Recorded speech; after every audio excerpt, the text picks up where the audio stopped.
आज त बाउको मुख हेर्ने दिन हो, श्रीमतीको मुख हेर्ने दिन हो, छोराछोरीको मुख हेर्ने दिन हो। कस्तो लालसा, कस्तो भोग। बालाई सम्मान, श्रीमतीलाई सम्मान, अलङ्कार पदक विभूषणहरूको नाकमा कालो पतेको ती विभूषणहरू लज्जा मानेका हेर्नुहोस् त, लजाइराखेका छन् आज ती मान पदवीहरू। क्या क्या घाँटीमा पुगिने भयो, कस्तो कस्तोको घाँटीमा झुन्डिने भइयो। शरम मानेका छन्, बोल्न सक्ने भए उफ्रिन्थे ती। त विडम्बना यस देशको। कस्ता भोका झुकाहरू पुगेका छन् शासनमा। लाज लाग्छ संविधान दिवसका दिन बोल्दा। शहीदका सन्तानले गर्व गर्न पाउनुपर्ने, शहीदका आमा बाबुले गर्व गर्न पाउनुपर्ने, घाइतेहरूले सम्मानित हुन पाउनुपर्ने। लाज शरम नभएपछि त जे गर्दा पनि हुँदो रहेछ।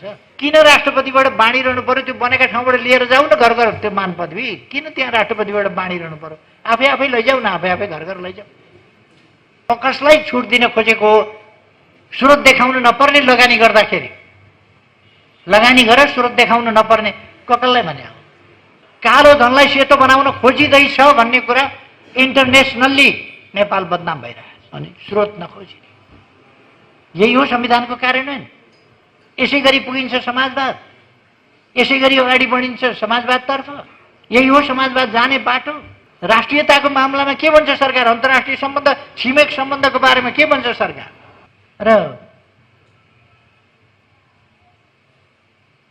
मैले अघि नै भने, जनताबाट निर्वाचित, जनताले निर्वाचन गरेका आफ्नै प्रतिनिधि मार्फत संविधान निर्माण गर्ने, आफ्नो संविधान आफैले निर्माण गर्ने वास्तविक पहिलो अभ्यास नेपालमा यो सानो कुरा होइन। यहीँबाट वास्तविक अर्थमा जनताको सार्वभौम सत्ताको प्रयोगको प्रारम्भ हुन्छ। यसले र यस क्रममा अनेक प्रकारका उतार चढाव व्यवधानहरू भए। ती व्यवधानहरूका विरुद्धको हाम्रो सङ्घर्ष, हाम्रो अडान, ती कुराहरूले हामीलाई एउटा सार्वभौम राष्ट्र, स्वाधीन राष्ट्र, स्वतन्त्र राष्ट्र, आफ्ना निर्णय आफैले गर्ने स्वतन्त्र अधिकार भएको राष्ट्र, त्यस रूपमा उभ्याउने, त्यस सन्दर्भमा यसले अत्यन्तै महत्त्वपूर्ण योगदान गर्यो। र वास्तवमै नेपाल एउटा सार्वभौम राष्ट्र हो, जहाँ अरूद्वारा निर्देशित होइन, अरूद्वारा निर्देशित ढङ्गले संविधान जारी हुने वा नहुने, वा अरूका इच्छा र आवश्यकता अनुसार अरूका हितहरूको प्रतिनिधित्व गर्ने त्यस्तो संविधान जारी गर्ने वा जारी गर्ने नगर्ने कुराको टुङ्गो पनि अरूले गर्ने युगको अन्त्य भयो। र संविधान जारी नगर्नका लागि दिएका दबावहरूलाई पनि पराजित गरेर एउटा नयाँ युगको, वास्तवमा नयाँ युगको र नेपालको उचाइ, नेपालको अवस्था माथि उठ्यो, नेपालको हैसियत माथि उठ्यो। संविधान जारी हुने प्रक्रियामा जे देखा परे तिनका विरुद्धको हाम्रो सङ्घर्ष र संविधान जारी हुने कुराले र संविधानका अन्तर्वस्तुहरूले ती कुराहरूलाई स्पष्ट गरेको छ।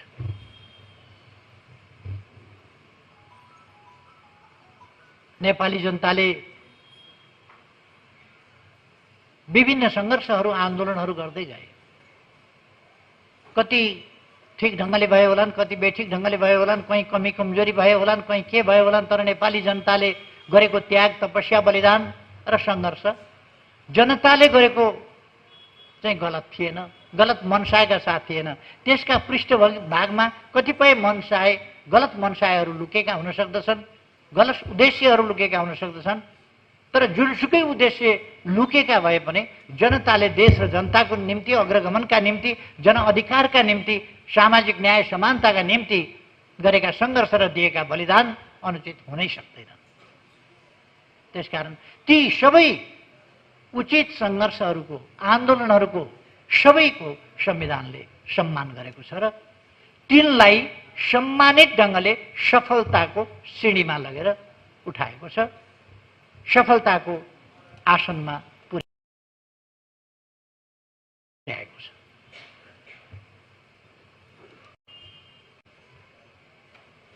यसले सापेक्षित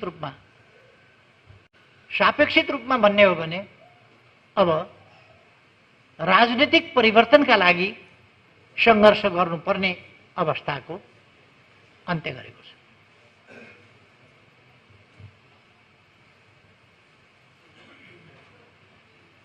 साथसाथै संविधान जारी हुने कुरासँगै नेपालमा एउटा ठूलो डिबेटको विषय थियो। राजनीतिक परिवर्तनका लागि, आन्दोलनका लागि, क्रान्तिका लागि, सामाजिक परिवर्तनका लागि हिंसा अनिवार्य हो कि होइन, हिंसा अनिवार्य शर्त हो कि होइन भन्ने कुराको एउटा बहस थियो।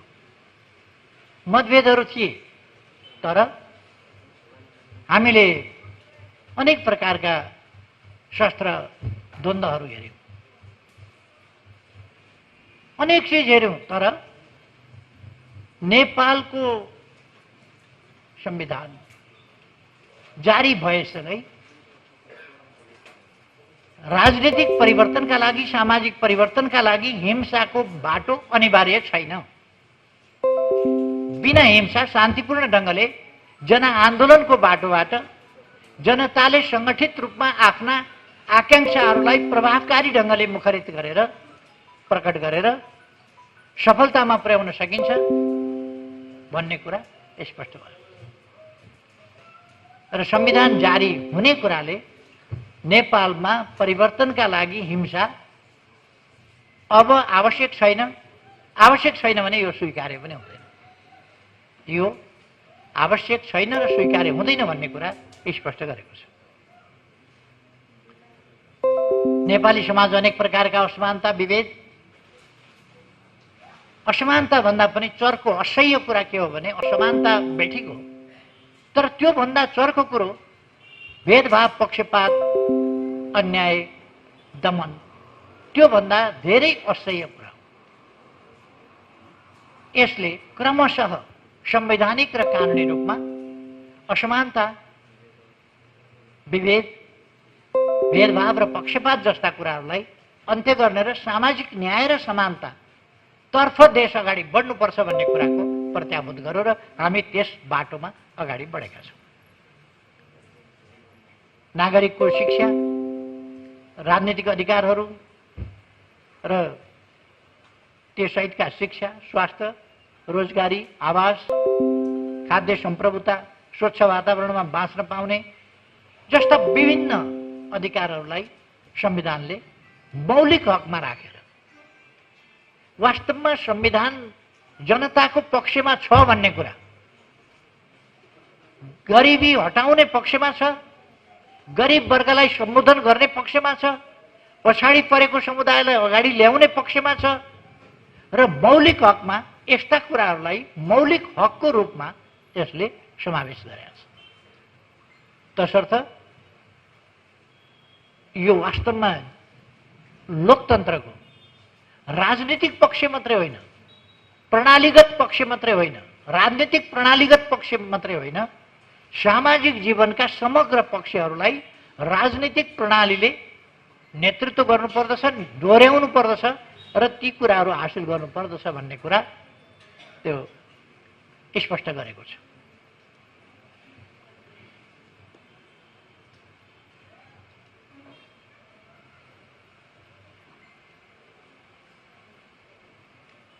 यसले समानताका कुराहरूलाई, समानताका पक्षहरूलाई औपचारिक पक्ष वा सैद्धान्तिक पक्षमा स्वीकारोक्ति जनाएको मात्रै होइन, व्यवहारिक रूपमा यसले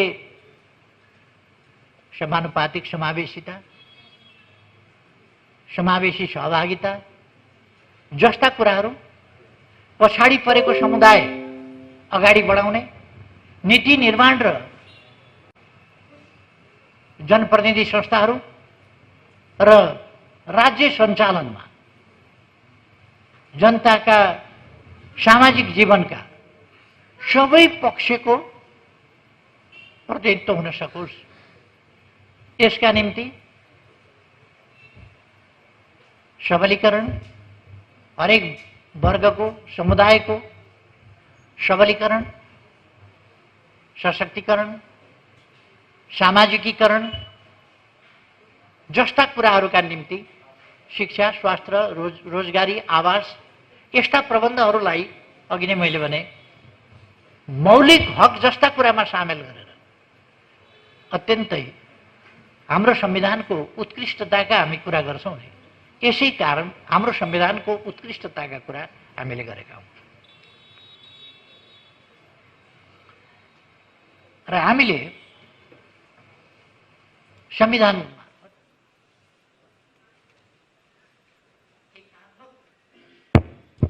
एकात्मक प्रणालीका ठाउँमा 3 तहको प्रणाली, संघीय, प्रादेशिक र स्थानीय तह, 3 तहको विकेन्द्रित, अधिकार प्रत्यायोजित,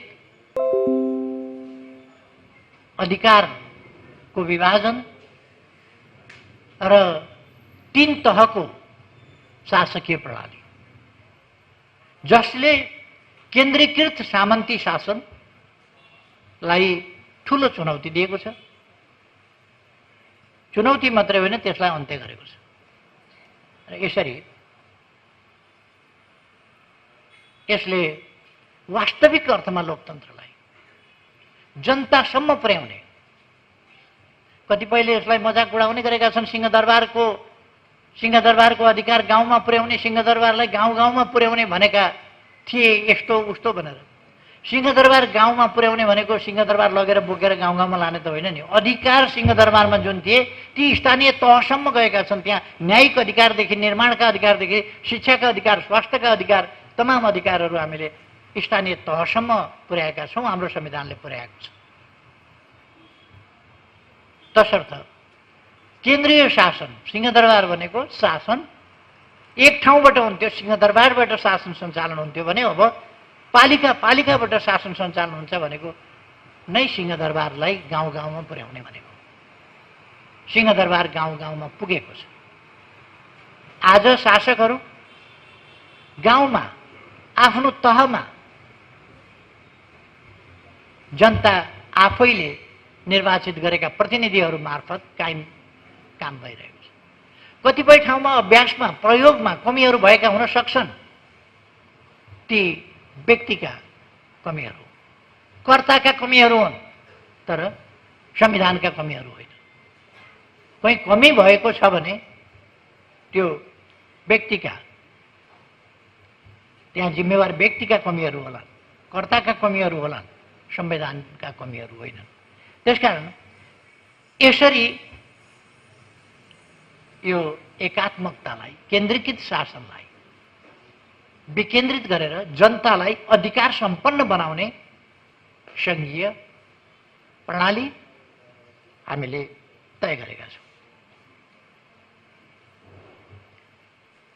शासकीय प्रणालीमा हामीले जनताको प्रतिस्पर्धात्मक बहुदलीय शासन व्यवस्थाको छनौट गरेका छौँ। संविधानको सर्वोच्चता स्पष्ट रूपमा व्यवस्था गरेका छौँ। कानुनी शासन, मानवाधिकार, स्वतन्त्र न्यायपालिका र मानवाधिकारको चर्चा गर्दा यो फेन्सी मानवाधिकारको कुरा होइन। मौलिक हकमा 31वटा यस्तो बुँदाहरू, मौलिक धारा 16 देखि लिएर 46 सम्मका, 47 र 48 का कार्यान्वयन सम्बन्धी, अधिकार सम्बन्धीका कुरा 2टा धारामा छ। तर धारा 16 देखि 46 सम्मका 31वटा धारा मौलिक हक भनेर जहाँ भनिएको छ, तिनले मानवाधिकारको जगलाई अत्यन्तै सुदृढ गरेका छन् र वास्तविक मानवाधिकारको जग बसालेका छन्। त्यस आधारमा मानव अधिकार निर्माण गरेका छन्, अगाडि बढाएका छन्। हामीले स्वतन्त्र न्यायपालिका, शक्ति पृथकीकरणको सिद्धान्त लगायत लोकतन्त्रका विश्वव्यापी मान्यताहरू संविधानले स्थापित गरेको छ। यसको प्रयोगको सन्दर्भमा कहिले कहिले कुनै संस्था चेप्लिएला, कुनै संस्था केही प्रभाव दुष्प्रभावमा पर्ला, कोही केहीमा अल्मलिएला। संविधानले त्यसो गर्नु भनेको छैन। प्रभावमा पर्नु पनि भनेको छैन, दुष्प्रभावमा पर्नु पनि भनेको छैन, चिप्लिनु पनि भनेको छैन, केहीमा अल्झिनु पनि भनेको छैन। कोही अल्झिन्छ भने, त्यस प्रभावमा पर्छ भने त्यो उसको कुनै संस्था विशेषको, कुनै व्यक्ति विशेषको अथवा व्यक्तिहरूको एउटा समूह विशेषको गल्ती हुन सक्दछ। तर संविधानले यी व्यवस्थाहरू गरेको छ। त्यसकारण यो हामीले प्राप्त गरेको ठुलो उपलब्धि हो। हामी किन भनिरहेका छौँ त्यो हामीले चाहिँ मसिनो गरी हेर्न जरुरी छ भन्ने मलाई लाग्छ। यति बेला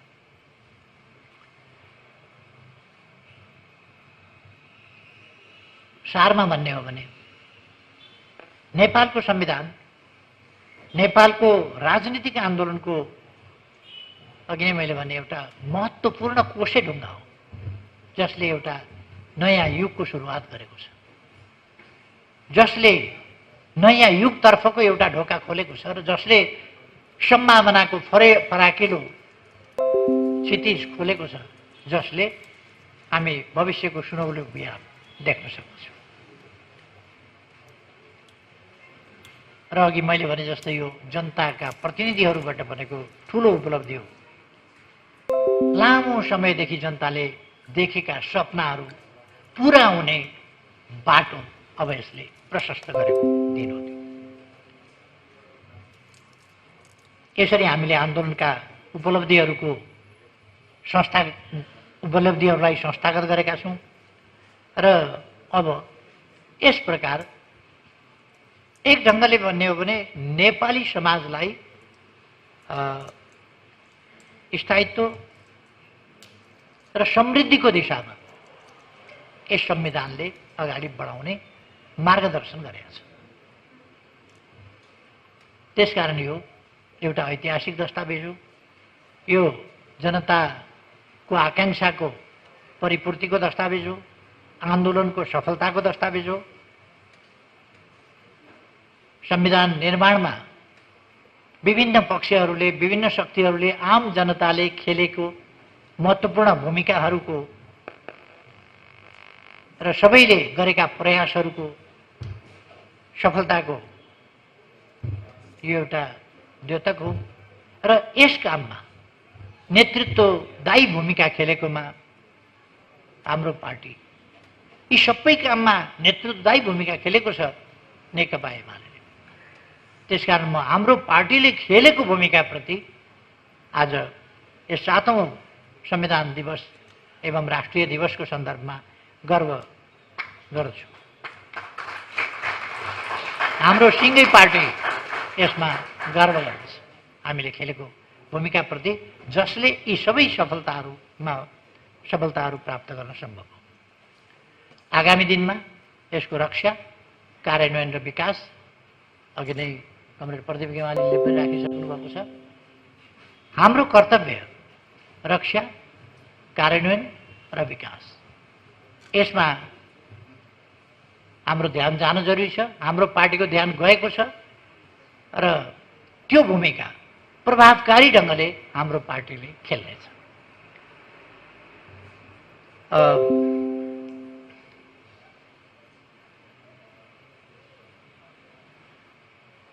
मैले अलिकति स्मरण गर्नुपर्छ जस्तो लाग्छ।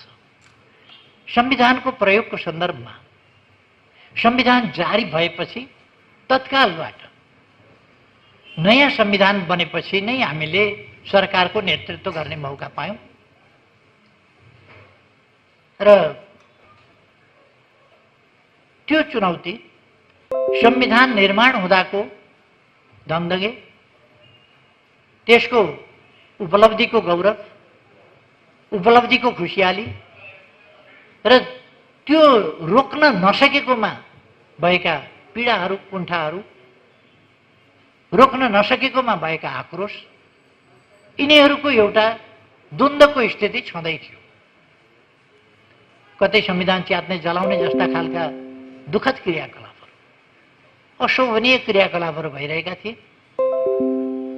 कतै जनतामा उत्साह व्यापक थियो यस उपलब्धिप्रति। देशमा दीपावली भएको थियो, खुसियाली छाएको थियो, यस महान उपलब्धिको स्वागत भएको थियो। तर यसप्रति दुखित हुने एउटा सानो तबका पनि थियो। त्यसलाई पुष दिने शक्तिहरू पनि थिए र देशले त्यस बापत कठोर नाकाबन्दीको पनि सामना गर्नु परेको थियो। एकातिर त्यसै साल अर्थात् 72 साल वैशाख 12 गतेदेखि 29 गतेसम्म गएका, 12 गते, 13 गते, 25 गते, 29 गते, विभिन्न दिन 15 गते गएका भूकम्पले क्षत विच्छेद बनाएको थियो देशलाई। लाखौं संरचना ध्वस्त भएका थिए। 9 लाख भन्दा बढी संरचना ध्वस्त भएका थिए। 9,000 भन्दा बढीको ज्यान गएको थियो।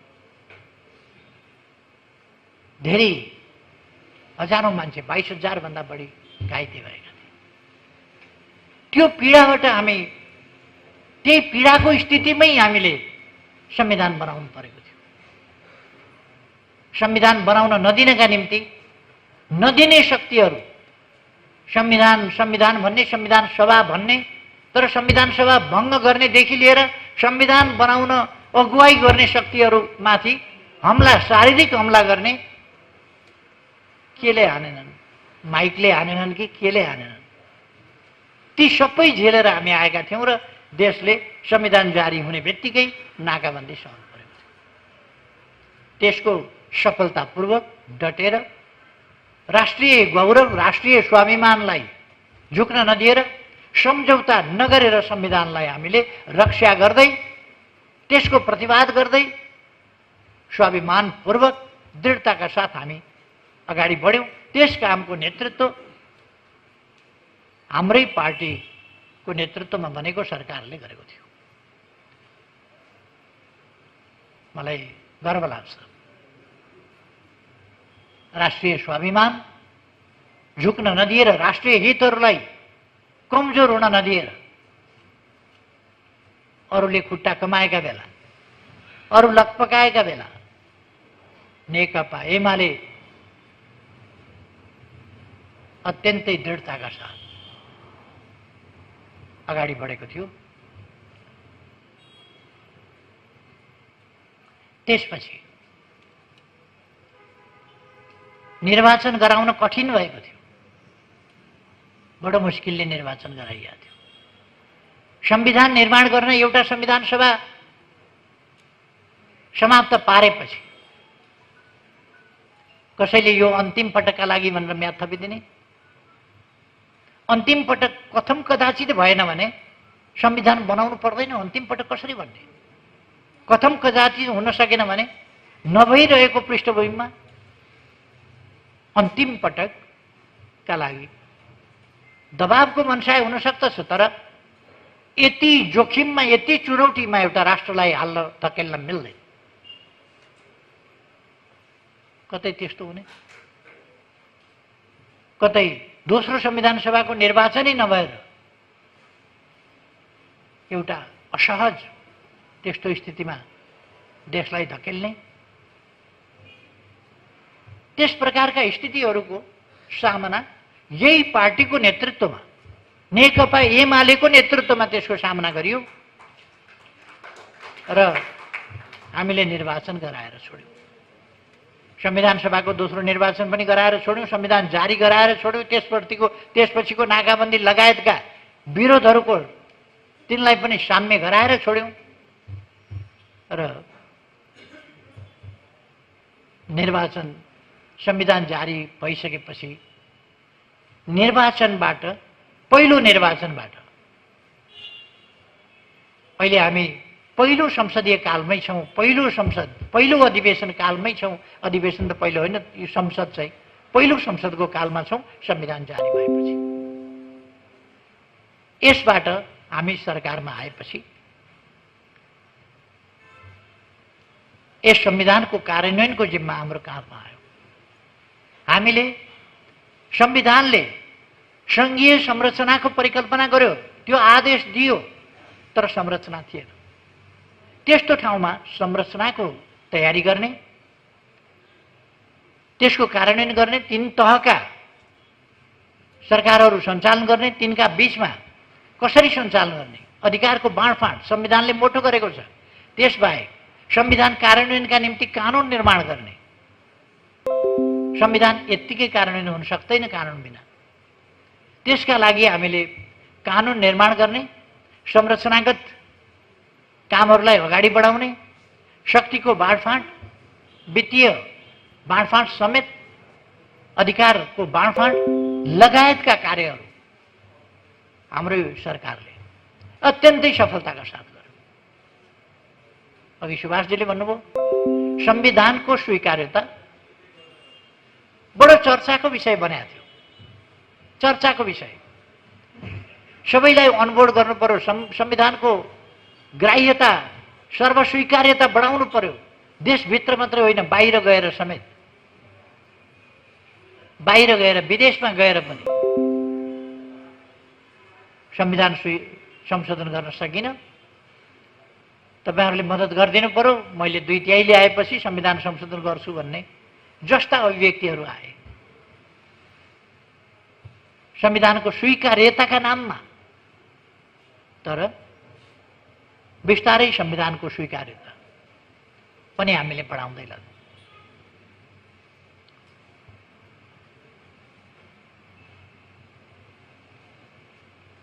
हामीले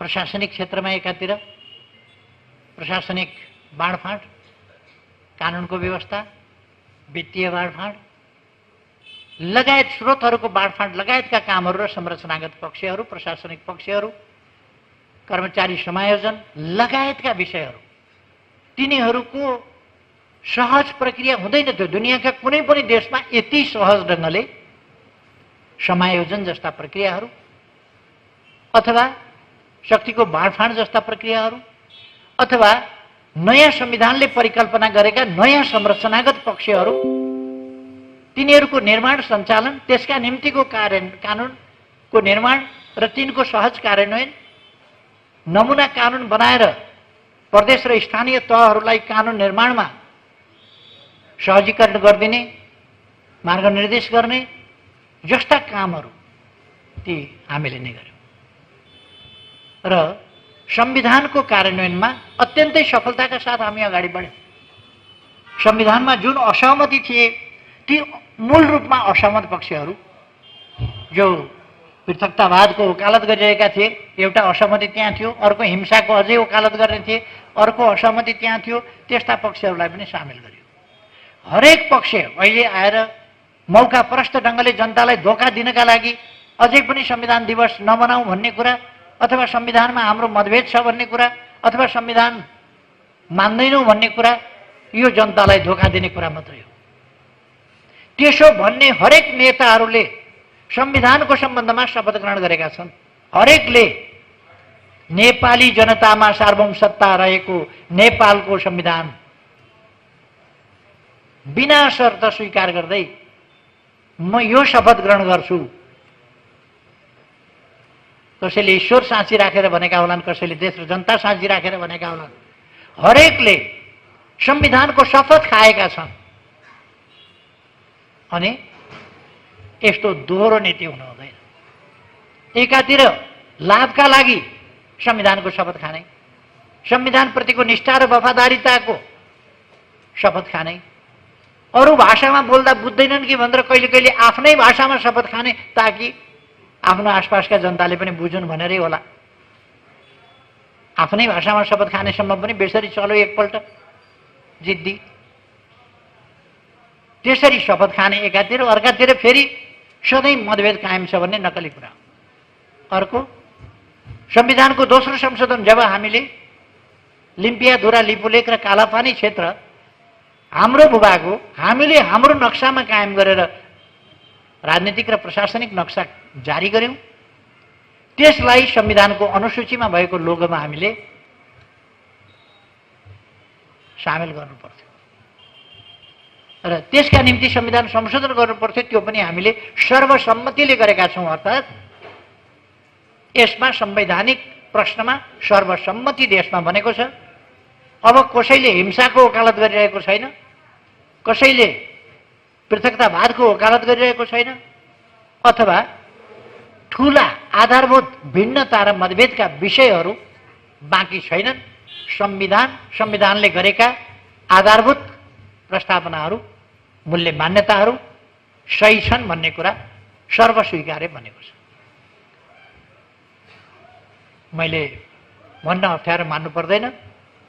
विभिन्न ट्रेन्डहरू, विभिन्न प्रवृत्तिहरू, विभिन्न मतभेदहरू र भिन्नताहरूलाई सहमत गराएर संविधानले तोकेको, निर्दिष्ट गरेको मार्ग र संविधानले भनेका विषयहरू, तिनीहरूमा सहमति जुटाउने काम र सर्वस्वीकार्य संविधानको रूपमा वर्तमान संविधान, नेपालको संविधानलाई अगाडि बढाउने काममा नेकपा एमाले अगुवाई गरेको छ, नेतृत्व गरेको छ। यसको सरकारले अगुवाई गरेको छ, नेतृत्व गरेको छ। यसमा हाम्रो पार्टी गर्व गर्दछ।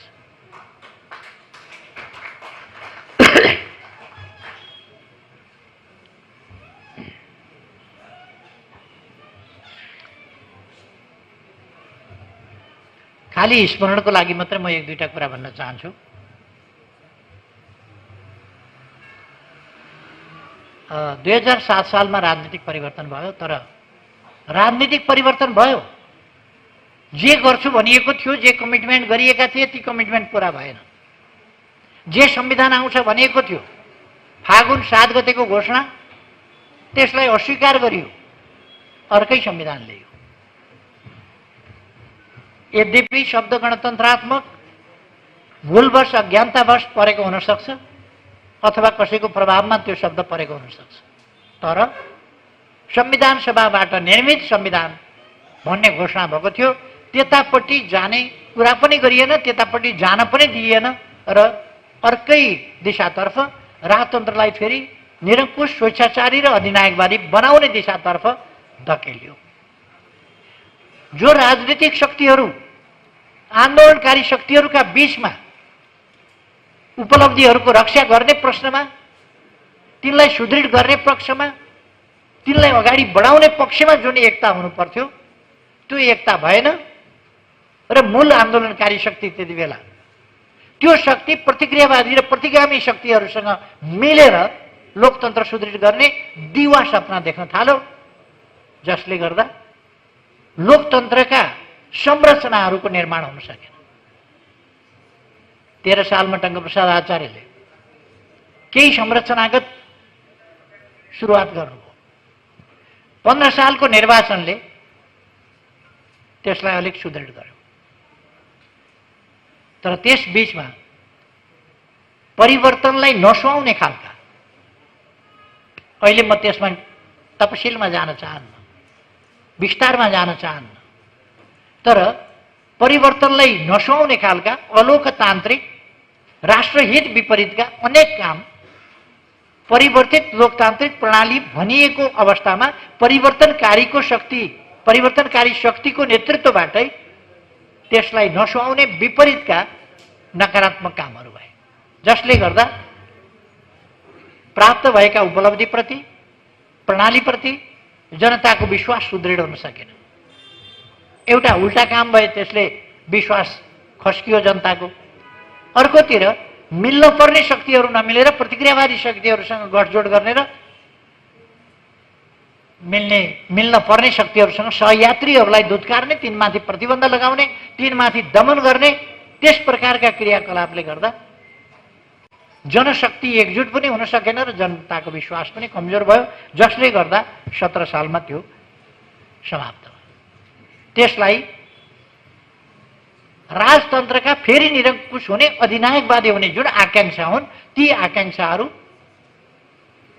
कुलस्त ढङ्गले प्रकट भए र ती आकांक्षाहरू नाङ्गो ढङ्गले, हस्तक्षेपकारी ढङ्गले र लोकतन्त्रका विरुद्ध, जनताका विरुद्ध, जनअधिकारका विरुद्ध आक्रमणकारी ढङ्गले आइलागे र 17 सालको घटना भयो। त्यसपछिको कुराहरूमा अहिले म गइरहनु आवश्यक ठान्दिनँ। 47 सालको परिवर्तनपछि पञ्चायती एकदलीयताको स्थानमा बहुदलीय संसदीय व्यवस्था अनुरूपका संरचनाहरू केही बने। 48 सालमा निर्वाचन पनि भयो। 49 सालमा स्थानीय तहका निर्वाचनहरू, गाविसहरूका, नगरपालिकाहरूका निर्वाचनहरू पनि भए।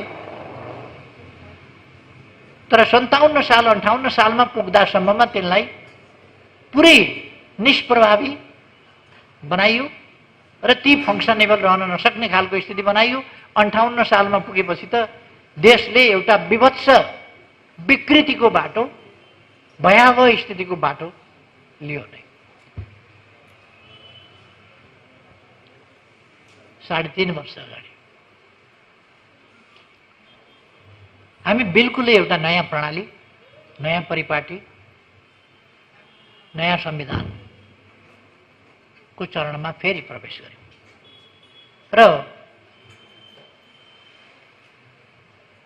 त्यसपछि हामीले लोकतन्त्र उल्टिन नसकोस्, प्रतिगमनतिर देश जान नसकोस्, प्रतिगामी शक्तिहरूले फेरि टाउको उठाउने र पुनर्गमनको अपेक्षा गर्ने पनि स्थिति नहोस् भन्नका लागि हामीले सङ्घीय संरचनाका विगत 3 वर्षमा, 3.5 वर्षमा सङ्घीय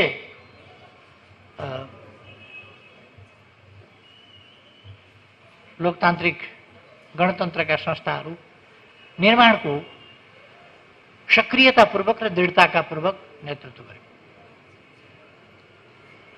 त्यसमाथि लगातार त्यसलाई असफल पार्ने प्रयासहरू आन्तरिक र अनेक ढङ्गले, हाम्रै पार्टीभित्र र बाहिरबाट पनि, र विभिन्न ढङ्गले, मैले त्यसको अहिले व्याख्या गरिरहन चाहन्न, विभिन्न ढङ्गले त्यस्ता प्रयासहरू भए। अहिले आएर त यो तत्कालको विगत अत्यन्तै नकारात्मक र भयावह ढङ्गले अगाडि बढाउने कोसिस भएको छ र अहिले आएर त ती कोसिसहरू यस्तो तमासामा, लोकतन्त्रप्रतिको एउटा मजाकमा, जे बोलो त्यही हुन्छ, जे गरो त्यही हुन्छ जस्तो अवस्थामा पुगेको छ। जनताका बीचमा ताजा जनादेशका लागि जानु प्रतिगमन हुने, संविधान मिचेर जनादेशबाट प्रधानमन्त्री तोक्नु अग्रगमन हुने,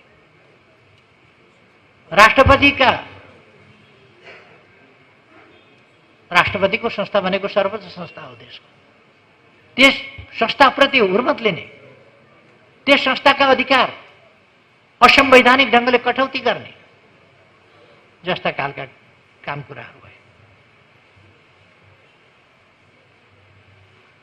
र पार्टी फोड्नका लागि अनेक तमासा, म त्यसको अहिले धेरै भनिरहन चाहन्न, अलोकतान्त्रिक, असंवैधानिक, गैर कानुनी र अनैतिक खालका क्रियाकलाप पार्टी फोड्नका लागि भए।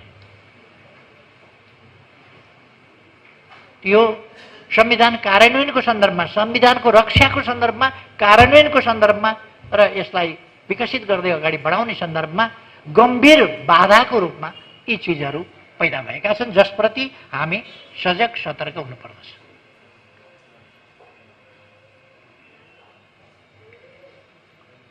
संविधानको व्याख्याका नाउँमा जे हुँदैछ, व्याख्या होइन, व्याख्याका नाउँमा संशोधन, संविधानमा नभएका चिज भएका चिजको व्याख्या हुन्छ। संविधानमा स्पष्ट व्याख्या गरेका चिजलाई उल्लङ्घन गरेर अर्कै चिज गर्नुलाई व्याख्या भनिँदैन, संशोधन हो, जसको अधिकार संसदको 2/3 मात्रै छ, अरूसँग छैन। तर अन्यत्रैबाट यस प्रकारका काम हुन थालेका छन् र राजनीतिक उद्देश्यमा ती प्रयोग हुन थालेका छन्, जुन खतरनाक कुरा हो देशका लागि, जसले जीवन दाउमा राखेर लोकतन्त्रका लागि, लोकतन्त्रलाई संस्थागत गर्न संविधान चाहिन्छ, संविधानका लागि संविधान कार्यान्वयन गर्न कानुनहरू चाहिन्छ, त्यसका लागि संरचनाहरू चाहिन्छन्, त्यसका लागि त्यस अनुसारका आचरण चाहिन्छ, ती आचरणका लागि जसले जीवन समर्पित गरेको छ, सङ्घर्षमा होमिएको छ, बलिदान दिएको छ, कठिनाइहरू झेलेको छ, दुःख कष्टहरू झेलेको छ, ती जनताका लागि, तिनका लागि त बडो पीडाको कुरा हो नि। कसैका लागि मजाक हुन सक्छ जसले एक थोपा पसिना बगाएको छैन, लोकतन्त्रका लागि मजाक हुन सक्छ। लोकतन्त्रका मूल्य मान्यताहरू कतै हेरफेर साटफेर हुन सक्छन्, लेनदेन हुन सक्लान् कतै, तर जसले बलिदान दिएको छ, जसले परिवारका सदस्य गुमाएको छ, जसले अङ्गभङ्ग भएको छ आन्दोलनका लागि, जसको जिन्दगी समर्पित भएको छ, तिनका लागि त यो मजाकको विषय होइन। तिनका लागि त यो लेनदेनको, जीवनसँग लेनदेन गरेर, जीवनसँग रगतसँग लेनदेन गरेर मात्रै यो उपलब्धि प्राप्त भएको छ। त्यसकारण यसप्रति हामी बहुतै गम्भीर र चिन्तित हुन जरुरी छ। रक्षा, संविधानको रक्षा आज एउटा महत्त्वपूर्ण विषयको रूपमा उपस्थित भएको छ, जसप्रति हामी नेपालीहरू सजग हुनुपर्दछ।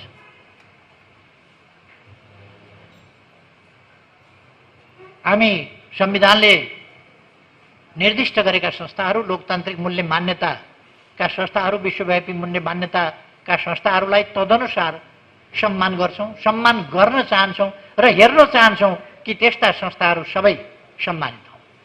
हामी चाहन्छौँ निर्वाचन आयोगले आफ्नो निर्वाचन आयोगको संवैधानिक कानुनी कर्तव्यको निष्पक्ष ढङ्गले पालना गरोस्, दबावमा, करकापमा कुनै हिसाबले होइन। हामी त्यो चाहन्छौँ। हामी चाहन्छौँ सभामुखको गरिमामय निष्पक्ष रहनुपर्ने आसनबाट जालझेल षड्यन्त्र नहोस्, पार्टी पक्षधरता नहोस्, कुनै पार्टीका विपक्षमा सभामुखबाट, त्यस सम्मानित कुर्सीबाट, त्यस चेयरबाट अशोभनीय खालका विभेदकारी व्यवहार नहुन्। हामी त्यो चाहन्छौँ। त्यस्तो हुँदै गयो भने सम्मानित संस्था भनेर मात्रै पुग्छ कि ती संस्थाहरूले आफ्नो मर्यादा कायम गर्न सक्नुपर्छ, त्यस अनुसारको आचरण गर्न सक्नुपर्छ, त्यस अनुसारको निष्पक्षता र कानुनसम्म चल्ने धर्म निर्वाह गर्न सक्नुपर्छ? अवश्य नै। हामी संस्थाहरू मर्यादित हौन् भन्ने चाहन्छौँ, तर मर्यादित उहाँहरू आफूले पनि त्यस पदको अनुसारको आचरण र मर्यादा गरिदिनुस् भन्ने हाम्रो भनाइ। संविधान नत्र भने संविधान एउटा कागजको खोस्टोमा परिणत हुन्छ, त्यसको अपव्याख्या गर्ने, कानुनको अपव्याख्या गर्ने र भेदभावपूर्ण ढङ्ग र स्वेच्छाचारी ढङ्गले चल्ने परिपाटी हुन्छ, जसले एकछिन त कसलाई नाफा नोक्सानको कुरा होला, तर अन्ततोगतवा लोकतन्त्रलाई त्यसले नोक्सान पुर्याउँछ। लोकतन्त्रलाई नोक्सान पुर्याएपछि देशलाई क्षति पुर्याउँछ। जनताका अधिकार, जनताको सार्वभौम सत्ता, जनताबाट अधिकारको, राज्य शक्तिका स्रोत जनता हुन् र उनीहरूबाट अधिकार निश्चित हुन्छ भन्ने कुरा त्यो कागजमा सीमित हुन्छ। त्यसले लोकतन्त्रको मूल्य मान्यता, मर्म क्यारी गर्न सक्दैन, बोक्न सक्दैन।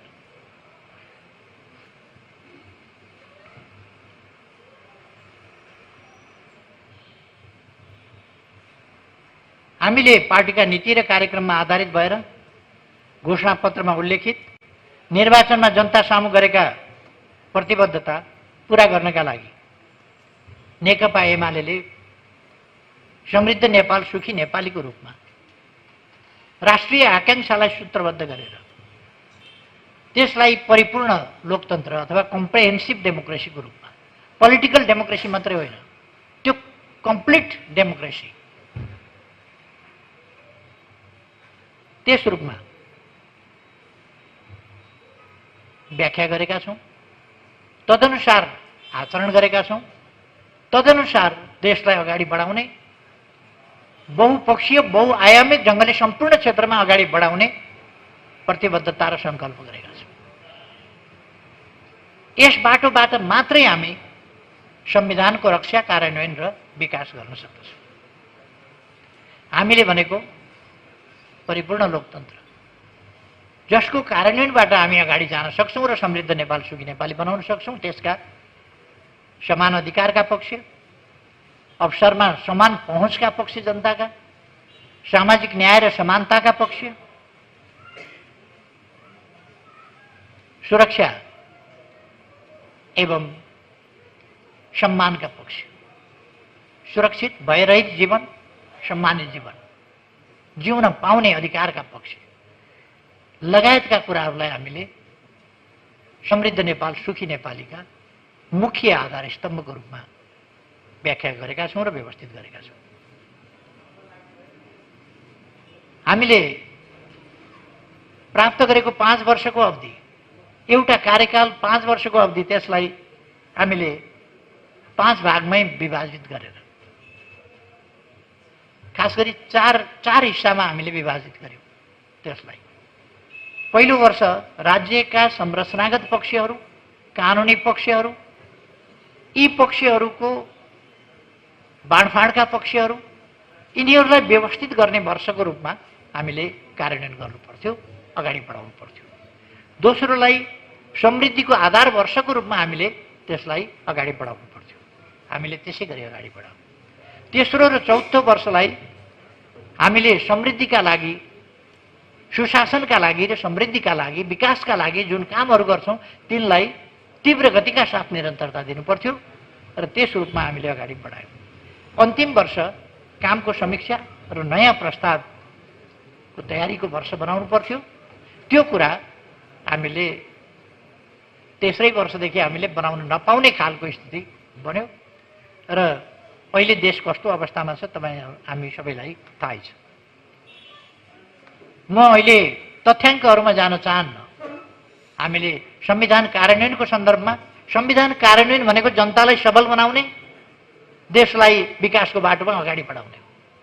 त्यसको सन्दर्भमा हामीले के गर्यौँ, कति उपलब्धि हासिल गर्यौँ, कस्ता उपलब्धि हासिल गर्यौँ, छोटोमा मात्रै हामीले यसो भन्यौँ भने, यसो सम्झिँदाखेरि मात्रै पुनर्निर्माणका कामहरू, म यता पुनर्निर्माणका काममा हामीले के गर्यौँ त्यो भनिरहन चाहन्न।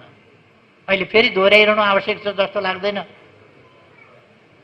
जता फर्किएर हेऱ्यो त्यतापट्टि पुनर्निर्माणका कामहरू देखिन्छ, मैले धेरै भन्नु पर्दैन। तर यी 3 वर्षमा हामीले के गर्यौँ त भन्दा, प्रतिदिन 5 किलोमिटर भन्दा बढी कालोपत्री सडक, डबल लेन, 4 लेन, 6 लेनका कालोपत्री सडक 5 किलोमिटर भन्दा बढी कमसेकम हरेक दिन बनायो। यो नेपालको इतिहासमा असाधारण रेकर्ड हो। सायद अलिक वर्ष, अब 12-14 महिनापछि फेरि बन्ने सरकारको त अहिले नभनौँ, तर यस्तै सरकार हो भने यस्ता सरकारले कुनै रेकर्ड ब्रेक गर्ने सम्भावना छैन। यस्तो सरकारले चाहिँ प्रतिदिन कम्तीमा 12वटा जनता आवासहरू निर्माण भए, जनतालाई हस्तान्तरण गरिए। प्रतिदिन सरदर एउटा भन्दा बढी नै झोलुङ्गे पुल बनेको छ। हरेक दोस्रो दिन कम्तीमा एउटा सडक पुल निर्माण भएको छ, हरेक दोस्रो दिन। हरेक तेस्रो दिन सरदर एउटा ग्रामीण पुल तयार भएको छ। यस्ता मैले खालि साङ्केतिक रूपमा मात्रै भनेको। संविधान कार्यान्वयन भनेको पुस्तक बोकेर हिँडेर मात्रै हुँदैन। त्यसलाई जनताको जीवनसँग, विकास निर्माणसँग,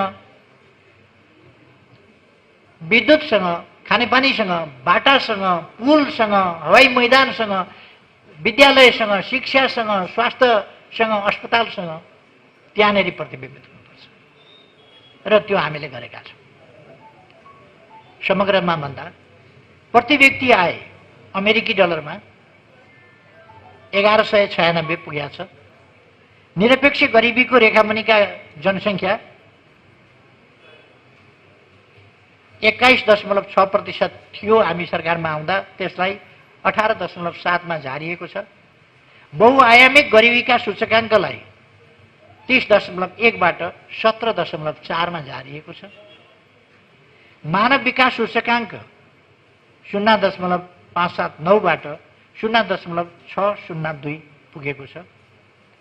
औसत आयु 66.6 वर्षबाट 69.7 पुगेको छ।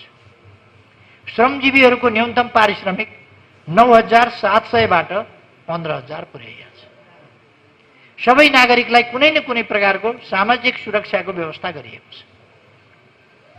ज्येष्ठ नागरिक भत्ता सहित 8 प्रकारका सामाजिक सुरक्षा लक्षित समुदायमा उपलब्ध सामाजिक सुरक्षा भत्ता गराइएको छ। यसरी विकास निर्माणका कामहरू भएका छन्। हामीले के गर्यौं त यो 3 वर्षमा संविधान कार्यान्वयनको सन्दर्भमा? हाम्रो सरकारले बहुलवाद, प्रतिस्पर्धा र खुला अर्थ राजनीतिको संरचना भित्रै समाजवाद उन्मुख प्रणाली, अर्थ प्रणाली अघि बढाउनु पर्ने थियो र जुन त्यस्तो सहज विषय थिएन। त्यसमा पनि सरकारका सामु थुप्रै प्रणालीगत र अन्य व्यवहारिक कठिनाइहरू र चुनौतीहरू थिए। संविधान त सम्पत्तिमाथि निजी सम्पत्तिको अधिकार संविधानले नै प्रत्याभूत गरेको छ र प्राकृतिक स्रोतमाथि समेत व्यक्तिको असीमित अधिकार संविधानमै व्यवस्था छ, जुन पनि एउटा अलिकति व्यवधानको कुरा हो। सरकारले लिएको विरासत, पुँजीवादको संस्थागत संरचना तयार भइरहेको त्यस्तो प्रकृतिकोमा समाजवाद उन्मुखमा त्यसलाई ढाल्नु सजिलो थिएन। त्यो पनि हामीले गर्दै गयौँ। खुला व्यापार, निजी लगानीको बाहुल्य, अन्तर्सम्बन्धित आर्थिक सम्बन्ध तथा खुला व्यापार, लगानी र आर्थिक सम्बन्धबारे सन्धि सम्झौता तथा कानुनहरूको पालना गर्नुपर्ने बाध्यात्मक अवस्था थियो, जसलाई अनुचित सन्धि सम्झौताहरूलाई पुनरावलोकन गर्ने, इपिजी बनाउनेदेखि लिएर अनेक प्रयासहरू हामीले अगाडि बढाएका थियौँ, जसलाई हामी राष्ट्रिय हित अनुकूल बनाउने प्रयासमा लागेका थियौँ।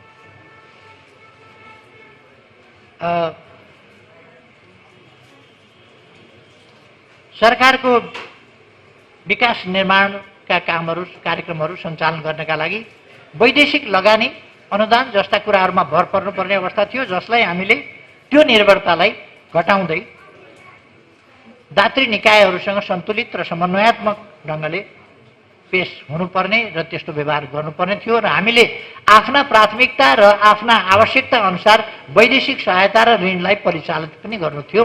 त्यसतर्फ हामीले ठूलो उपलब्धि पनि हासिल गरेका छौँ। हामी सबैलाई थाहा छ, भारतसँग खुला सिमाना छ, खुला व्यापार छ। यस्तो खालको स्थितिमा स्वतन्त्र व्यापार प्रणाली कायम छ।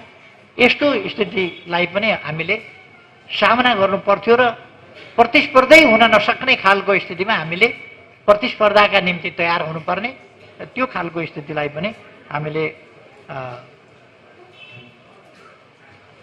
त्यसलाई सामना गर्दै सच्याउँदै जानुपर्ने आवश्यकता थियो।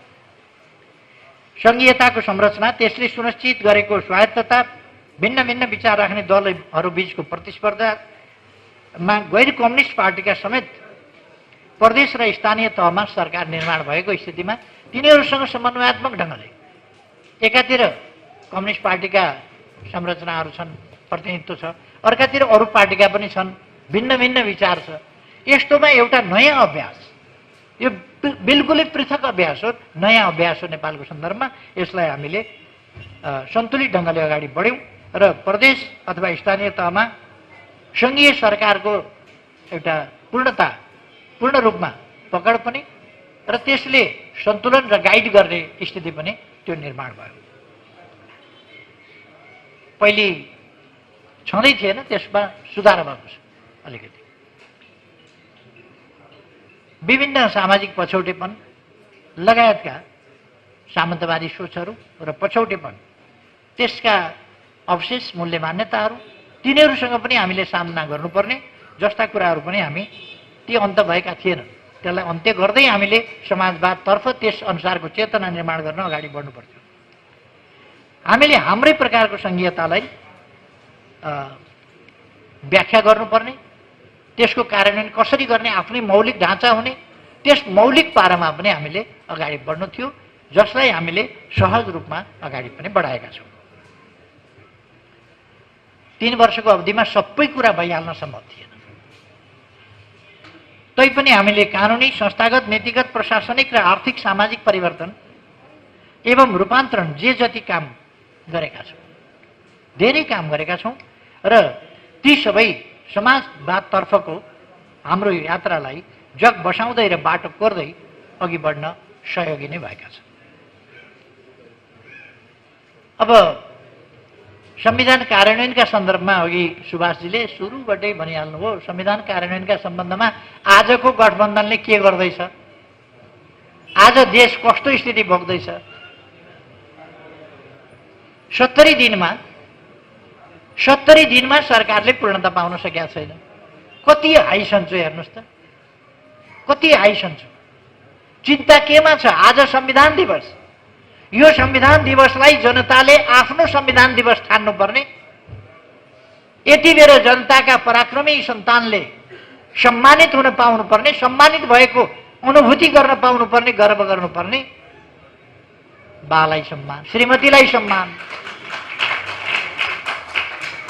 अघिल्लो पल्टको पनि म सम्झिन चाहन्छु। एकजनाको छोरालाई सम्मान, सुपुत्रलाई सम्मान, अर्कोको सुपुत्रलाई सम्मान, अर्कोको सुपुत्रीलाई सम्मान, अर्कोको छोरो महान समाजसेवी, अर्काको छोरी महान समाजसेवी, अर्काको सुपुत्र अर्को महान समाजसेवी। कस्तो विडम्बना यस देशको। कस्ता भोका झुकाहरू पुगेका छन् शासनमा। लाज लाग्छ संविधान दिवसका दिन बोल्दा। संविधान दिवसका दिन त संविधान ल्याएकोमा, लोकतन्त्र पाएकोमा, यो सफलता पाएकोमा शहीदका सन्तानले गर्व गर्न पाउनुपर्ने, शहीदका आमा बाबुले गर्व गर्न पाउनुपर्ने, घाइतेहरूले सम्मानित हुन पाउनुपर्ने। आज त बाउको मुख हेर्ने दिन हो, श्रीमतीको मुख हेर्ने दिन हो, छोराछोरीको मुख हेर्ने दिन हो। कस्तो लालसा, कस्तो भोग, कस्तो आकांक्षा, कस्तो अतृप्ति। बाहिर निक्लिएर भाषण गर्ने हो भने केही चाहिएको छैन। म अरू जस्तो पदलोलुप होइन, म नातावादी कृपावादी छैन, म जनताका लागि बाहिर गफ गर्न जति पनि सक्ने, तर व्यवहारमा मौका पाउँदा हेर्नुहोस् त अलङ्कार, पदक, विभूषणहरूको नाकमा कालो पतेको, ती विभूषणहरू लज्जा मानेका हेर्नुहोस् त, लजाइराखेका छन् आज ती मान पदवीहरू। क्या क्या घाँटीमा पुगिने भयो, कस्तो कस्तोको घाँटीमा झुन्डिने भइयो। शरम मानेका छन्। बोल्न सक्ने भए उफ्रिन्थे ती, तर बोल्न सक्दैनन्।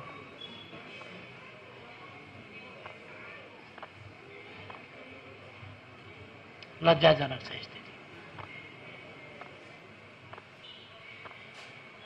अघिल्लो सरकार जो लोकप्रिय सरकार थियो, जो विकास प्रेमी सरकार थियो, सुशासनका लागि लड्थ्यो, त्यस सरकारको विपक्षमा खोइरो खनेर निराधार एउटा पनि सकारात्मक समाचार नदिने, सबै बेठिक समाचार दिएर देशलाई बडखालामा हाल्न खोज्ने सञ्चार माध्यम र तिनका ओनरहरू, ठुल्ठुला पदकहरूले विभूषित हुने।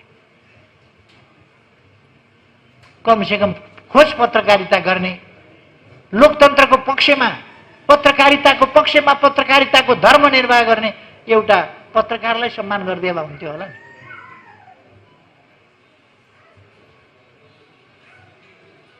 अब झगडियाहरू सम्मानित, मुद्दा हाल्ने सम्मानित, तथानाम बहस गर्नेहरू सम्मानित, जे पाए त्यही बोल्नेहरू सम्मानित। 2-4 जना छुटेको जस्तो लाग्यो मलाई, नाम भन्दैन। तिनलाई किन छोड्या होला?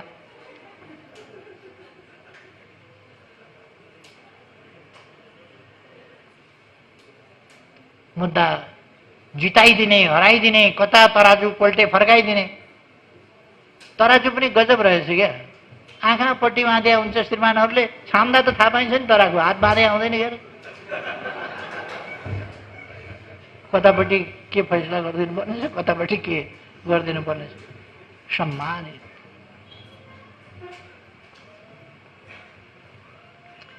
धेरै म भनिरहन चाहन्छु। सबैका लागि यो लज्जाजनक विषय हो। इतिहासले निर्मम मूल्याङ्कन गर्नेछ, त्यति चाहिँ भन्छु। निर्मम मूल्याङ्कन गर्नेछ इतिहास।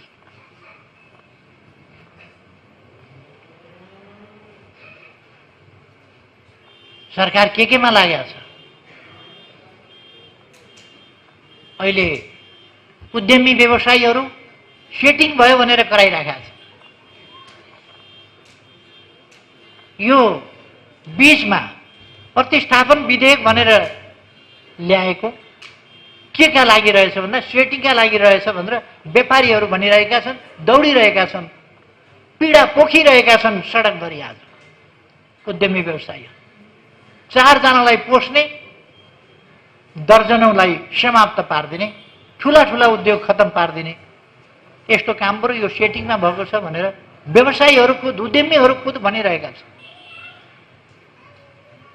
अनि होइन भन्ने आधार भेटिँदैन।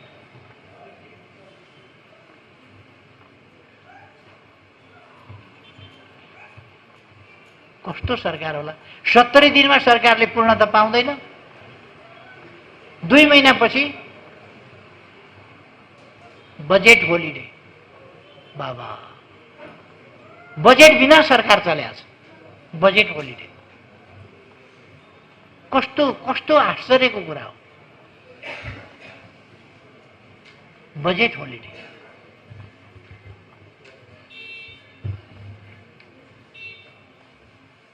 यसले पहिले गरिब सुकुम्बासीहरूको आयोग भङ्ग गर्यो। भङ्ग किन गरेको रहेछ भन्दा आफ्ना मान्छेलाई जागिर खुवाउनु। प्रतिस्पर्धाबाट आएका नियुक्ति पाएका मान्छेहरू फटाफट निकाल्यो, आफ्ना मान्छे नियुक्त गर्यो। खुरुखुरु अहिले आयोग चाहिने रहेछ त। आयोग चाहिने आयोग किन भङ्ग गरे? भनेको त आफ्ना मान्छेलाई जागिर खुवाउने बाहेक केही पनि छैन। मेलम्चीको पानी ल्याउनेतिर यो सरकारको ध्यान छैन। यही सरकार यस्तै रहने हो भने 2 वर्ष 3 वर्षमा पनि यसले मेलम्चीको पानी यहाँ ल्याउन सक्दैन। मैले भनेको थिएँ जनवरी भित्र हामी मेलम्चीको पानी काठमाडौँमा झार्छौँ। मैले गएर आफैले हेरेर निरीक्षण गरेर मैले भनेको थिएँ यति काम हामी यस समयभित्र सक्छौँ। यो सरकारले वैशाखभित्रमा भन्यो। वैशाखभित्रमा, वैशाख त आइहाल्छ नि, आश्विन 3 गते भइसक्यो। अब 6 महिनामा वैशाख आउँछ। 6 महिनामा एउटा कोदालो यिनीहरूले खनेको हुँदैन। एक फरुवा, एक कोदालो माटो त्यहाँबाट उठाएको हुँदैन। कहाँबाट चाहिँ पानी आउँछ मेलम्ची? सम्भवै छैन। केही पनि गर्दैन। त्यता ध्यानै छैन त। मौका मिले मान पदवी बाँडा देखिहाल्नु भने। यो त उहिले गाउँघरतिर गरिबी हुन्थ्यो। त्यो गरिबी भएका ठाउँमा आफ्ना छोराछोरीलाई यसो मासु खुवाउनका लागि भान्से लाग्न कोही कोही जान्थे क्या। त्यस्तो देखिन्थ्यो। यी त आफ्नाहरूलाई बाँड्नका निम्ति डाडु पनि समात्या रहेछ। 5 अरब पैसा, 5 अरब 10,000 का दरले कार्यकर्तालाई दशैं खर्च दिने। यो त घोषणा गरिसके यिनीहरूले। 5 अरब 5 लाख मान्छेलाई 10,000 का दरले दिने। दशैं खर्च बाहेक के हो त? 10,000 दिने भनेको के हो? दशैं खर्च बाहेक। दशैं खर्चै हो। लाज शरम नभएपछि त जे गर्दा पनि हुँदो रहेछ। किन राष्ट्रपतिबाट बाँडिरहनु पर्यो? त्यो बनेका ठाउँबाट लिएर जाऊ न घर घर त्यो मान पदवी। किन त्यहाँ राष्ट्रपतिबाट बाँडिरहनु पर्यो? आफै लैजाऊ न, आफै घर घर लैजाऊ। हामीले घोषणा गरिसकेका, शिलान्यास गरिसकेका 1400 जति सडकहरू नबनाउने भनेर क्यान्सल गरिसके। यातायात सञ्जाल आजको विकासको सबभन्दा महत्त्वपूर्ण कुरा हो। त्यसपछि सञ्चारको कुरा आउँछ, त्यसपछि विद्युतको कुरा आउँछ, अरू कुराहरू आउँछन्। ती सबै कुरा कटौती गर्दैछन्। 1400 सडक कटौती भए। अनि विकासतर्फ यो सरकार जान खोजिया छ।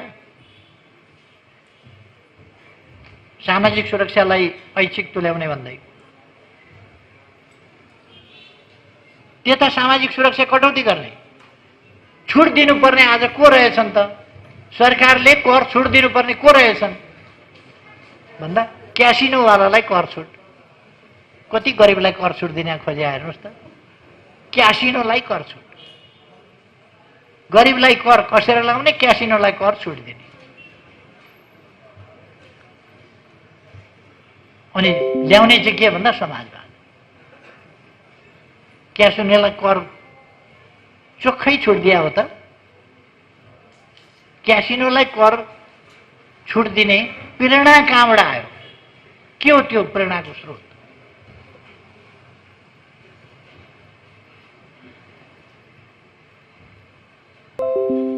गजब त के भने इन्टरनेसनल्ली नेपाल बदनाम गर्ने,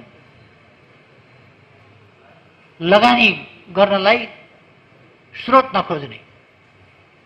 म अहिले भन्दिनँ, सञ्चार माध्यमहरूले खोजे हुन्छ। कसलाई छुट दिन खोजेको हो? स्रोत देखाउनु नपर्ने लगानी गर्दाखेरि, लगानी गरेर स्रोत देखाउनु नपर्ने कसलाई भने हो? तपाईँहरूलाई पनि थाहा होला, सञ्चार माध्यमलाई पक्कै थाहा होला कसलाई भने हो। म नाम नल्याउ। यो गरिब किसानलाई भने हो, मजदुरलाई भने हो, कसलाई भने यो स्रोत छोड दिने भनेर? आज कालो धनलाई सेतो बनाउन खोजिँदैछ भन्ने कुरा इन्टरनेसनल्ली नेपाल बदनाम भइरहेछ। अनि स्रोत नखोजिने, यही हो संविधानको कार्यान्वयन। यसै गरी पुगिन्छ समाजवाद, यसै गरी अगाडि बढिन्छ समाजवादतर्फ। यही हो समाजवाद जाने बाटो, यही पदक वितरणको बाटो हो समाजवाद जाने, यही खर्च वितरणको बाटो हो समाजवाद जाने, क्यासिनोलाई कर छुट दिने यही बाटो हो।